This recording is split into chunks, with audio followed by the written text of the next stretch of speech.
Okay, page 78. 78. How do you say it in French? 78? Okay. 70. I hear the 70 in there. It's very. So we'll talk about emergency repairs and preventative maintenance. So I think everybody would probably agree with me that if you are on top of preventative maintenance, you will save yourselves a lot of headaches right down the road, expensive repairs, right? So that's kind of life, right? If you don't sleep well, if you don't eat well on a regular basis, you're gonna pay the price at some point, which is gonna be costly, right? It could be financially, it could be just your body, like your overall health. So same thing here. So we're gonna talk about, we're gonna focus on let's do this so we don't have to do this. Okay. Um, Page 78. So we have small repairs and improvements you can do, right, in order to avoid costly emergency repairs. That's what we're going to be focusing on. And to be honest, the first couple of pages here, that is just in case you are completely drawing a blank. I kind of have this set up a little bit for you here, but I'm going to go through pictures in a bit, like actually like looking at items around the house. But let's say I'm going to call this, let's put HVAC here. Anybody ever seen HVAC on a van or no? You will after today, I promise you. You'll be driving and you'll be seeing. HVAC is heating, ventilation, and air conditioning, right? So these are, you call an HVAC company when you have problems with your furnace or your air conditioner. I wonder, maybe if I went around the room, I'm sure some of you have had an issue with your air conditioner or your furnace, and then you had someone come in and they either replace your furnace or they fix whatever needs to be fixed, right? So what's preventative maintenance? Anybody want to share a story about a furnace nightmare? No, -40, your furnace breaks down. Yeah, I had a friend that it happened to, and usually it happens when it is -40 because your furnace works hardest when it's coldest, and that's when whatever was about to go wrong, that's when it's going to go wrong. You have one? Okay, Yeah. bring it. So apparently my ventilation was like broken for a bit, and it was during the winter, and I had to like get the other heater. It's like big, A like, portable? a portable heater, yes. So I had to put it in like a plug and stuff like that, and it took me forever until it went. That's right. It was. So when it's very cold, they're so far behind, they will usually come. Did they bring you a heater or did you have to use your own? Did they bring you a small heater like the company? Because sometimes they just come to your house and they're like, can't help you right now, but here are 4 heaters. Just make sure you put them all around the house so your pipes won't freeze. I don't know. I wasn't there. Okay, fair enough. But so preventative, what would be preventative when it comes to your furnace? This is what you should be doing. You should be doing, a furnace inspection, which costs about $100, 150. Sometimes there's a sale. You should get that inspected regularly. Okay. It could be because you're hearing something, but it could also be just do it just to have peace of mind. And so this would essentially prevent a replacement cost of, let's say, $4,000. Like it might cost you 150 to just keep it running. It will cost you a lot if you have to replace it. By the way, you don't have the luxury to shop around when it's -40, so you're gonna go with whatever they give you, right? So preventative is get it inspected, and so what would be the emergency repair? It's obviously replacing the entire furnace. Here, sometimes they can say, hey, there's a little part that needs replacing. How much is it? $80. Do it, right? But if you let it go too long, it will cost you a lot of money. Let's keep going. I'm going to skip the other ones. I'm going to go straight to page 81 here. Lots of pictures. That's why this book is so thick, right? So highlight this part. Sump pump, backup valve, and drainage. These are things that are so important around the house. And I wouldn't blame you if you have no idea what a sump pump is. Okay? But a sump pump is, if you in this picture, this is from my insurance, by the way. I just scanned it. They sent this to me when I renewed my insurance. The sump pump is right here. Okay, under sump pump. I'm just gonna highlight that. Okay, the sump pump is right there. It could be in the middle of your house. It could be in a corner. It doesn't matter. It's usually the lowest spot in your basement. And notice that it has like a little basin, like a little catch basin, they call it. And that's where water accumulates. It has many holes all around it. So if your house was built in the 1990s or later, like if it's a newer home, you will have a sump pump, most likely. You ever see these black hoses from the side of the houses just pumping out water? This is the thing that's pumping it out. Right? And so if you look up here for a second on the diagram, the ground has what we call a water table. If you were to dig straight down, even right now, you would hit water at one point. In some areas it's higher, in some areas it's lower. It depends on the ground, right? But in the spring, the water table underground rises for a bit because it can't go to the river, it can't go to other places right away. So it just rises. So all the water that melts from everything, the snow and everything, accumulates underground and it just goes up, up, up, up, up until it hits your, right, the level of your sump pump. So this sump pump will keep on filling up with water. The whole basement, probably about this much, under your basement is all gravel if they did it right. So the water can like run to your sump pump easily, and then the sump pump pumps it out. You should not have the hose right next to the house. You should have it at least 10 feet or more away from the house, right? You don't want it to come straight down again because this thing cannot keep up if you did that. Okay, so you got to make sure you have that. So this is a sump pump. What does a sump pump do? You can just use your own words. Like it pumps out the water that gathers under the house, right? Under the basement. And you might ask, what if my house is older? What then? If your house is older, I don't have a picture of it, but it still has this catch basin under and it is connected straight to the sewer, right? Straight to the sewer. So there is no pump pumping it out, it just goes straight to the sewer. But remember I said, I don't know if I said it to you guys, but the city no longer builds their systems where the rainwater mixes with sewage. Like the newer areas don't have that anymore because it overwhelms the system. The treatment plants have to work super hard in the spring because it mixes, right? So older areas do, newer areas separate it. So watch this. I'm going to use a different color. There is wastewater. And what else do you have here? The storm sewer or the catch basins. Do you see on the side of the street sometimes like a metal grate?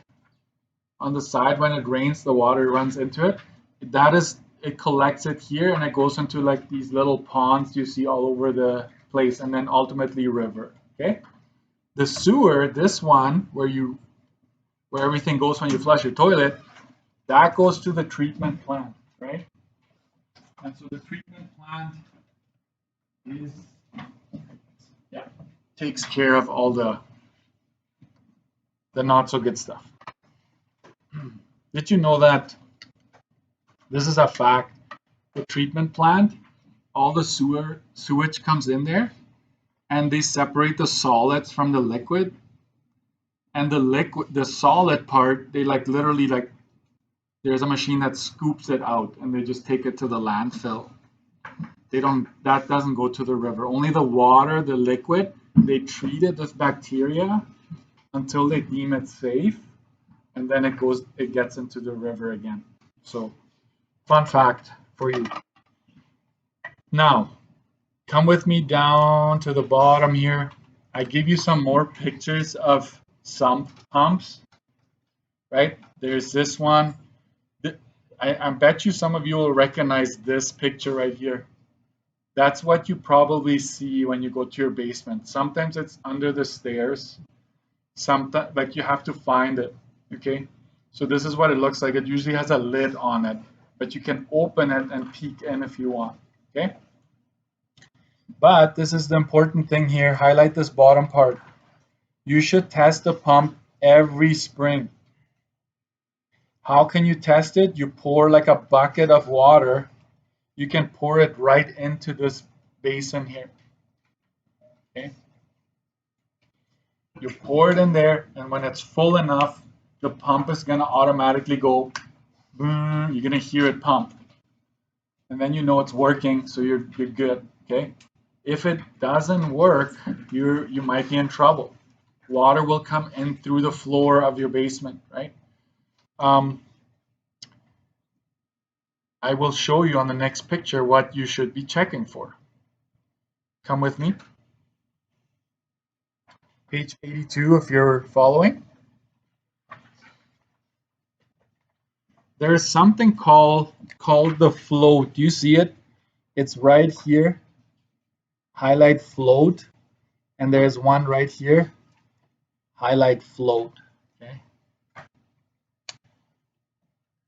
It's basically a little switch inside a plastic round ball. And if that float goes up, it will tell the pump, okay, it's time to pump, until the water level drops, and then the float kind of faces down, and then it turns it off.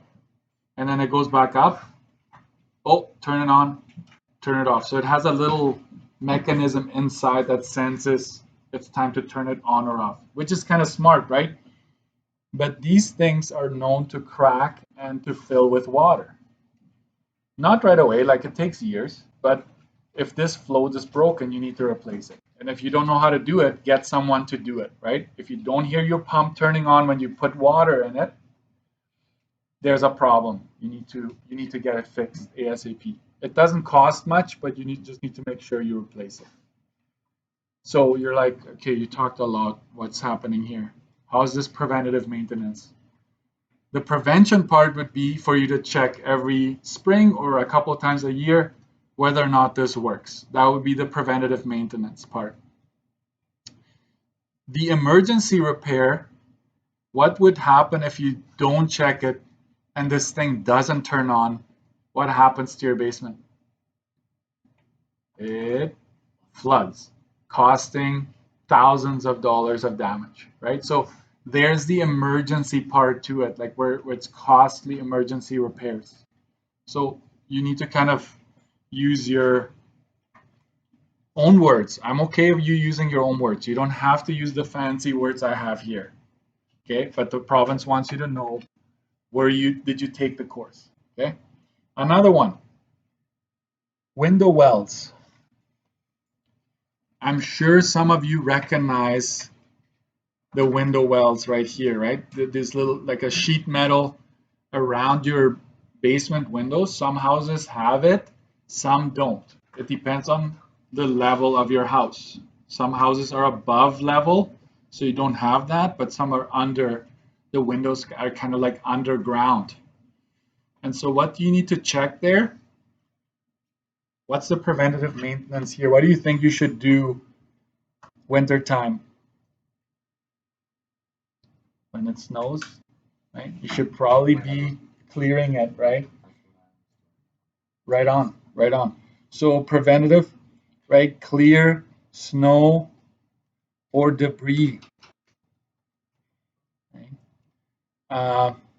Check if drain is clogged. What drain? What are you talking about, Mr. Dirksen? You see this picture right next to it? If your window well, if this was done properly, there is technically a pipe that goes straight down to the basement, like right down to the bottom of your basement. Where's this water going to go? Into the sump pump area. Okay, so this is supposed to be like that. If this is clogged, if this drain is clogged, then the water will not be able to go down here. Hence, the water is going to go into your window. So how is this preventative, Mr. Dirksen? If you don't do this preventative piece, you could spend thousands of dollars with water damage, right? Water damage coming into your house. So, and some people like leave spring break, they go for like a vacation or whatever. You should have someone do this and check your house. Did you know that? Your insurance company requires someone to come in your house every 24 to 48 hours. Just so you know, it's legally required to do so if for them to cover you. So you need to get your neighbor or a relative or someone to come over, right? Okay, so remember, there is a preventative piece and there is an emergency repair piece to this. Let's keep going. By the way, use your imagination. So let's say you hired a company to clear your windows or your yard and they damage this. I don't know how you would do it, but let's say they have equipment and they damage. Well, that's the preventative maintenance piece would be replace this, right? Replace the metal well so that water can't just run in there. So that's because if you don't do it, then it will cost you a lot of money in water damage. Go to 83 here. Proper grading around the house. Very important.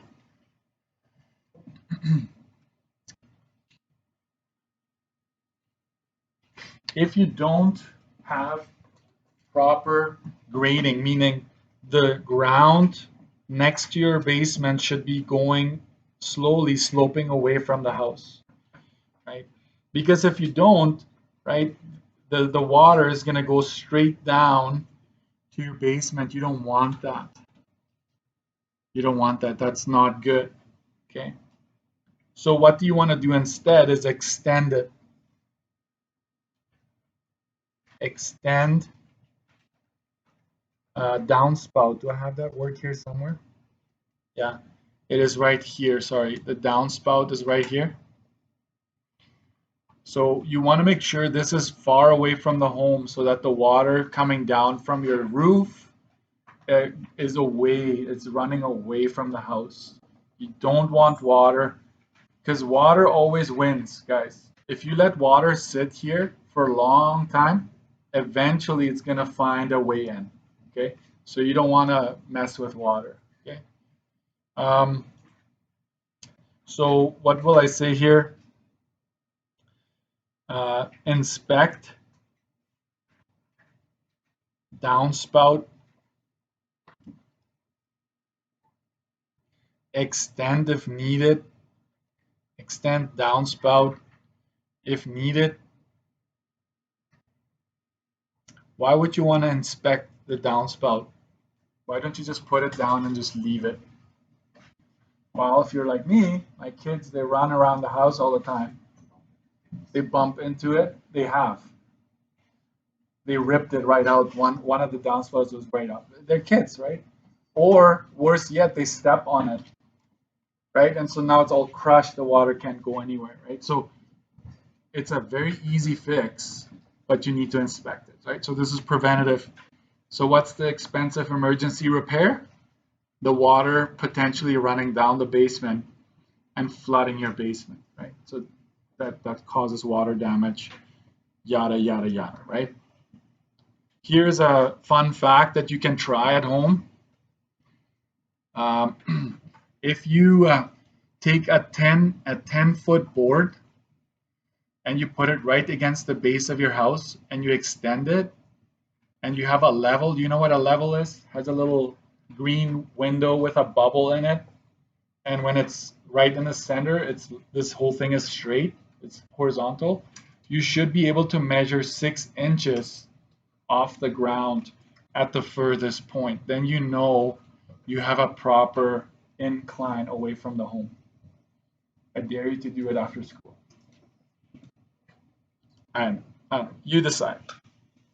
But anyways, there it is. Proper grading would definitely be a preventative maintenance item because some of you probably have plants around the house, right? So sometimes you need to watch out. Don't put too many plants around the house and the water can't go anywhere, right? So you need to have a way for water escaping and running away from the home. Next, exciting stuff, eh? I know. I'm trying to make this interesting. If I just talk without images, I find it even worse. So inspect your roof and attic. So look at this, right? There's a damaged shingle, right? Not only is he shingle, but he's also damaged. I was trying to come up with a joke there. This happens all the time, guys. There's a storm. Just one tab is just flipped open. Do you see these 2 points here? Those are nails, roofing nails. This is supposed to be down, and that tar strip, which every shingle has, is supposed to be glued on right here. The hotter the shingle gets, the more this tar strip will melt, and it's almost like marshmallow, like it sticks nicely. It's supposed to prevent this from happening, but sometimes it just doesn't, right? So preventative, replace shingle to avoid costly water damage.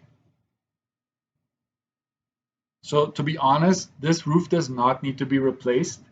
You just need to fix this one shingle here. Hire a company, call a roofing company. Hey, I have one shingle I noticed is damaged. Can you come and replace it? They will do it. They can actually take that out and put a new one in. Okay. So what's the emergency repair? Emergency would be replace water damage, right? Water damaged wood underneath. Sorry, chicken scratch, right? I apologize. But the emergency would be replace the water damaged wood that is underneath here, or yet even worse, like if the water actually comes into your house, now you're looking at even more money that you're going to spend, right? So obviously there's some variation. So use your imagination, right? Like I can't stress that enough. Use your own words. I'm okay with that. If you forget about sump pump, just tell me, check that pump that pumps out the water from underneath the basement on a regular basis. I'm okay with that. If you don't remember HVAC, I'm okay with that. Like just furnace, right? Talk about the furnace. So here, curling shingles are a sign that the roof needs replacement. So this is probably the start of something that needs replacement. So I would already call, right? Call and get estimates. Right? Pick the cheapest option. Sometimes you shouldn't go with the cheapest option. Obviously, you need to go and look for their reputation. Don't just go with the cheapest company, but you can potentially save money if you do the preventative maintenance of climbing your roof. Anybody been on the roof of their house? One? Luke, you were on the roof? Yeah. Liam? Be safe though. Be safe. Don't just go up there. You got to be safe. Sometimes I would say just go up the ladder and look. That's all. Right? Next, you think this one needs replacing? Absolutely. This is already way past. I would have replaced it way before. I would replace it if I see a bunch of these. Call and get it done, right? Or you do it yourself. Like it's up to you. But I would say honestly, preventative maintenance would be go up, inspect, and replace as needed. That's preventative. Emergency is like you just didn't replace it and now water is coming into the house and causing a lot of damage. Let's keep going. I'm going to try to do this in 10 minutes or less. 85. I'm just going to highlight so that I can say that I covered it. Check the attic for proper insulation and possible sign of leaks. This is a bit of a money saving part as well. Right? I will add that here. Upgrading insulation will save money on heating. It doesn't matter how you heat your home, it will save you money. This is actually blown in insulation.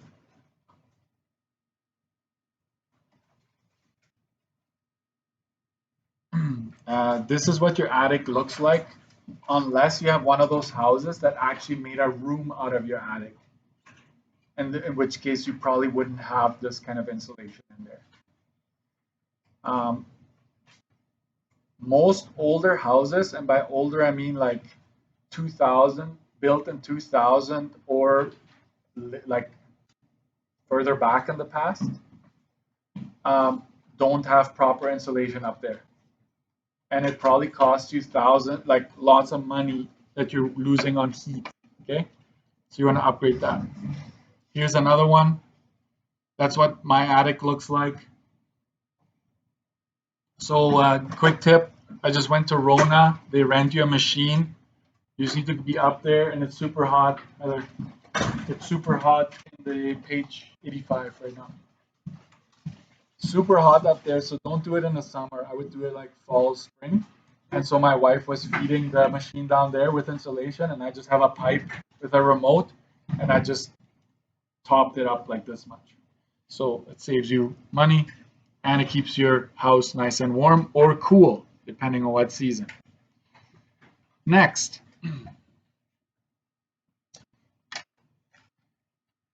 Clean eaves troughs, or we can also call them gutters, to avoid ice dams. This is on 86. So I have pictures. So this part right here of your roof, you should clear the snow off of the end here to prevent water from building up here, because then it can go under the shingles into your house. So ice damming, no good. So if you ever see something like this, right, that is usually a sign that the gutters are either full of debris, such as like leaves or you name it. You have to clean them regularly, once a year for sure. I would do spring and fall just to make sure. So ice damming. So you're like, what's the preventative maintenance here, Mr. Dirksen? Preventative maintenance is simply going out there, checking it regularly, keeping them clean. That's it. What's the emergency repair part? Extensive damage to your roof and home, right? The ice that comes in, it's just bad, right? Very bad for your house. Try to keep the water away from your house. This would also be preventative maintenance. I don't know if you've ever seen those long rakes, snow rakes. I do that all the time. I will give you a little diagram here. I would say clear like the bottom 5 feet of your roof with using the rake. Okay, so rake, snow, of the roof. That'd be a preventative maintenance item. Fun stuff, eh? I don't care. I'll just do it when I get to it. I know. I know how you feel, but I think that a lot of these things I'm hoping will stick a little bit somewhere in your brain. So when you're ready to buy your house, which could be 10 years from now, who knows, right? That you know some of these items. It's like you know what a sump pump is, I hope. Because ignorance doesn't solve the problem. Like you not knowing about the sump pump will not prevent the issue from happening, right? It will happen whether you like it or not. Let's go to this item here. HVAC system. There it is, heating, ventilation, air conditioning. The only thing I'm going to say here, just zoom down with me here. This is what I'm going to tell you every time. You can say every 3 months or often. It's up to you. So on page 88, when it comes to your furnace, that keeps the furnace going a long, long time. Why do you think you need to replace the filter every 3 months? What does the filter do?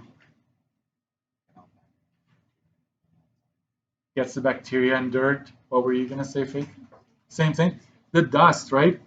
And by the way, dead skin cells are quite often the main ingredient for dust. Did you know that? So all of that gets trapped by the filter, grows, right? And so if there's a couple of things that happen. If this filter is clogged, your furnace has to work harder to get that air through, number one. Number two, some dust may actually get through and then get stuck in your motor, which is also going to shorten the lifespan of the motor. Number three, your heating bill will be higher because if your furnace works harder, you're wasting more gas. So there's a lot of components here. It prevents breakdown and it reduces your energy costs. Okay? Capiche? All right, next. 89. This is probably the one that very few people know about. Did you know that? I don't know if you see this air conditioning unit is full of debris, like fine dust, and it's all clogged up. And air needs to flow through your AC unit for it to work properly. So if your AC doesn't cool your house, check the outside, see if this is all clogged up. If it is, please listen to this part. Turn off the power first. Don't just do what I'm about to tell you without turning off the power. All right? I have a disclaimer here somewhere. Oh, whatever. I'm telling you. So you can rinse this off. You can unscrew. There's a bunch of screws. You go on YouTube, it shows you how to do it. Take this off. This has a wire attached to it, so you can't really take the fan off completely. You might have to like put it against the wall or something, and then spray from the inside out. You go inside the unit and spray everything out.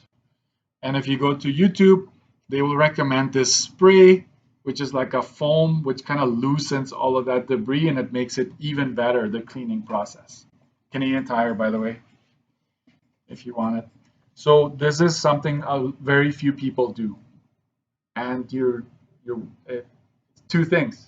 You spend more on electricity because it has to work harder, and it doesn't last as long because the motor has to work harder. So energy savings and also making the unit last longer. Okay, there we go. Let's keep going. I'm getting tired. I know you're getting tired. You're getting a break right away. Okay.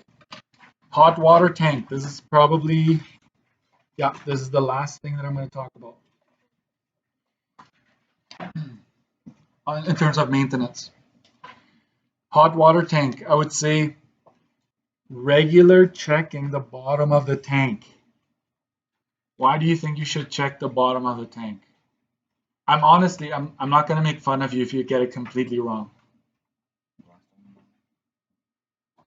Did you hear that? Rust on the bottom. These things rust up, like for sure. I can like put $100 down that within 10 years, like you buy it brand new, in 10 years, it's probably gonna rust and leak because there's water, like the bottom here, that's where most of the water is.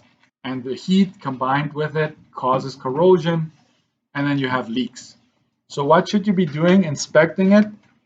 And this is another one. Install a catch basin or a pan. You see this pan down here with a little hose? You see this hose here? This goes to the drain. That hose should be going to some sort of drain in your house. The basement should have a drain somewhere. So let's say you're at work and this thing goes, because it's not loud, it just starts leaking. You know that as long as it's not crazy much, this thing is gonna drain into your draining system and not damage your basement. So I hope that never happens to you, but you need to check it. If there's water in the basement due to this, you need to turn off the water immediately. You need to go to the water shutoff valve and you need to turn it off. Because otherwise this thing is gonna probably explode on you and just make a big mess. Okay, we're gonna take a break and then talk about energy efficiency. Can compete. All right. Not that good. Okay. Energy efficiency. Can you put down? Some students are like perplexed by that. Just think of it as energy savings. If you're efficient with something, it means you use less or just as much as you need. Okay. Uh, so this is what I want you to focus on. You wanna minimize the amount of electricity, gas, and water you use because it's good for the environment and guess what? Your wallet as well. And that's where energy efficiency comes in handy. And I'm going to use a different highlighter for this part here. The key for saving money, because most of us already have a furnace, most of us already have appliances. So what you're going to be looking for is you will upgrade your old equipment. That is the key word right there. Upgrading, remember that. And you want to upgrade to high efficiency equipment. Anything you do, you want high efficiency. How do you know you're buying something that's high efficiency? It's right in front of you. You either have this sticker on it, most appliances have this one, or HE for high efficiency. That's not hard to guess, is it? So if you have any one of these two, you're meeting a very high standard, okay? One is more for Europe, I think, and one is for North America. So whatever, they're both good. Okay, so how would you save on electricity, let's say? How would you save on electricity? So I'm going to highlight that. You need to have at least two of these, I would say. One way to do that is to upgrade to LED lights. Right? You upgrade the light bulbs to LED. That's not a novel idea, right? I think that's been drilled. We all know that one, I hope. You use timers for outdoor lights. Anybody know what block heaters are? Block heater is your car. Like you literally plug into you plug in the block of your engine to electricity to keep that oil warm. Never do that inside the garage. Don't plug in your car inside a garage. You don't need it. It's a fire hazard. Don't do it. Okay. Installing switches with motion sensors. So that one right there. That is the best thing I've ever done in my home. So there are two rooms in the basement. My kids always hang out there. They play. They always leave the lights on. I'm sure you can relate. Your parents are probably complaining about that. So I'm like, you know what? I'm just going to install this. Problem solved. Okay. So as soon as the movement stops, the lights turn off. Brilliant. Okay. So I'm just going to say this. Please don't tell me turn off the lights after you use them. Like if I ask you how do you reduce the electricity bill, don't tell me turn off the lights whenever possible or use less. That is true. We're not denying that, but the government wants to see what can you do to permanently save energy without you doing a thing afterwards. Does that make sense? So if you install this thing, that's it. You're saving now because it's automatically going to turn it off. Okay. Choosing appliances that are high efficiency. Duh. Can you just be specific? Get a fridge that is high efficiency, or upgrade to a fridge that's high efficiency. Upgrade to a stove that's high efficiency, or something like that. The next one I'm gonna use a different color just to kind of make a switch, especially for outdoor lights. Replace standard light switch with programmable timer. I don't know if anybody recognizes this, but I have this for my outdoor lights. So you set a time and then it automatically turns on the outdoor lights when the sun goes down, and it will turn it off after X number of hours. You decide that. You type that in. So every single day, I know the lights are off. I think after midnight, I turn them off. So then you don't need to think of it. It will just do the job for you, right? So programmable. Let's say you run out of words. You're like, switch your light switch to something you can program, or you can like set the time to go on and off, right? Something like that. I'm okay with that. Let's keep going. So that's electricity in particular. 93. Heating. I'm going to spare you with all the blah, blah, blah. There's like we do natural gas, electricity. These are all ways that Manitobans heat their homes. But I'm just going to give you the tips on how to save. I'm going to use a different color. How about I use this one? You upgrade your furnace to high efficiency. Page 93.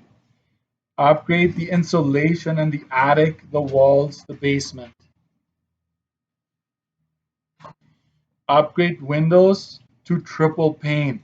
Okay. So which one of these two is triple pane? This one. So most older houses have double pane windows. You want triple pane, right? So the key is upgrade, because I'm sure that your house has windows already. Okay, so just say upgrade. You can install a smart thermostat. I think you know what a smart thermostat is, right? Let me show you the picture. This one down here. The Nest, do they call them Nest or something like that? So there's a bunch of them on the market. So these basically study motion. So if they sense that there's nobody walking in the home, it will automatically reduce the heat. It will learn your behavior. So if it says if somebody gets up at 6 in the morning every morning, it will probably start heating at 5:30 already, so that when you get up, my wife would love that one. She'll probably give that to her for Christmas, right? But it will be nice and warm already when you're up, okay? So use space heaters instead of, right, if you're watching Netflix in the basement and it's just you in the house, just heat that space, not the entire home, right? So keep that in mind. Keep going. Last thing that we're going to talk about is water. What are you going to be looking for to reduce the water consumption? You're going to look for this logo right here. On toilets, on faucets, on anything that holds water or dispenses water, look for this logo. Then you're guaranteed to get the most out of your money, basically. Okay. So a couple of things you can save water. Just don't use it as much, right? Yeah, I agree with you. Don't use it as much. But this is what the province wants. Like install a low flow kitchen faucet Aerator. Oh my word, what is that? It just puts bubbles in the water. You probably notice it. The newer tabs puts a lot of bubbles in so you don't use as much water. Because you don't need all of the water coming out. You just need about half of it. Right? So you can do that. Another one here. Check faucets and pipes for leaks. That one is important. That would be a preventative maintenance as well, by the way. Some preventative maintenance items are also water saving, money saving. So just those two things on this page, and then come with me to 95. Why did he give us so much, right? Because some of you like to read. So here's your page 95. Uh, replace old water guzzling toilets with water sense labeled toilets. So that's huge. Did you know that flushing your toilet uses about a third of your water consumption? The old ones, it uses a third of the water simply you flushing all the time. So when you install like those dual flush, where it's half a flush and a full flush, you save money there. And there's also less going to the water treatment plant. Think about it that way, right? Um, check your toilet for leaks. Anybody know how you would check your toilet for leaks? This one is actually fun. If you want to freak out your family, you take water coloring and you put it in that tank that holds the water. Just put like a few drops of food coloring. Sorry, what did I say? Watercolor. Food coloring in there. Color of your choice, right? You close it, and if at all you start seeing that color showing up down in the bowl, there's leak that gets leaking. It should not. That color should stay in the tank. When somebody flushes, of course they're gonna panic. Like so, pick red or something, and they're gonna freak out. Just tell them I was just checking if we had a leak in the toilet, right?